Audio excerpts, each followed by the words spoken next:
Have you ever seen this tower? It is the Hakko-Ichiu Tower in Miyazaki Prefecture, Japan. Its base incorporates more than 300 massive stones, plundered from China and other Asian countries. The term Hakko traces back to ancient Chinese classics, but it was misrepresented by Japan as putting the whole world under the rule of the Japanese emperor, or Hakko-Ichiu, a militarist slogan for the Greater East Asia Co-Prosperity Sphere, a pretext for aggression.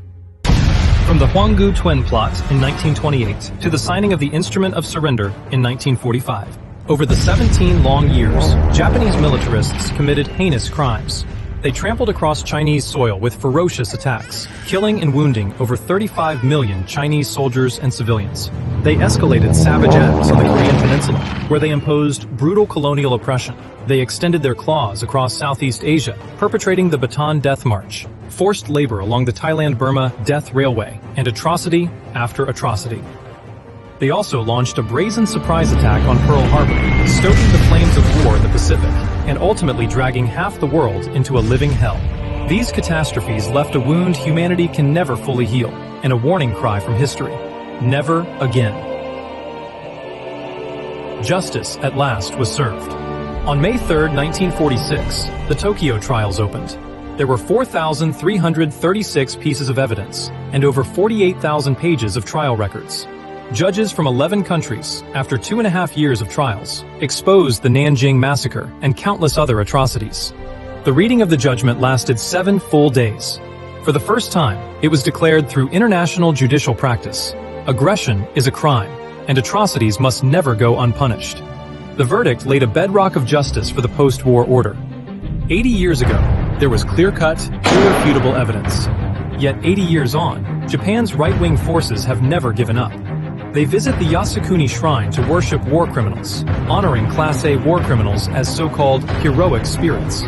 They call themselves a force for peace, while hollowing out Japan's pacifist constitution and accelerating rearmament. They rewrite history textbooks, erasing the fact of aggression and whitewashing atrocities. The ghost of neo-militarism is baring its fangs, ready to make a move. People in China and the rest of Asia have to be highly vigilant. Are some in Japan trying to revert to the old path? Where do they intend to drag Asia and the world this time? Today's China is no longer the old China over a century ago. The more than 1.4 billion Chinese people have the resolve and capability to defend our homeland and safeguard peace. What Asia and the entire world need today is peace and cooperation, not conflict or confrontation. The world has seen enough turmoil. People do not want the flames of war to be rekindled. They will not allow anyone to overturn the verdict on aggression, nor will they tolerate the resurrection of militarism. The Japanese people's call for peace and development has never stopped, and is only growing stronger. We oppose Japanese militarism, and stand ready to join hands with the Japanese people to safeguard the hard-won peace.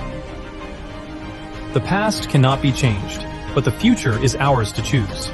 All peoples must be clear-eyed and stand on the right side of history. Together, we must defend the just outcomes of the Tokyo trials.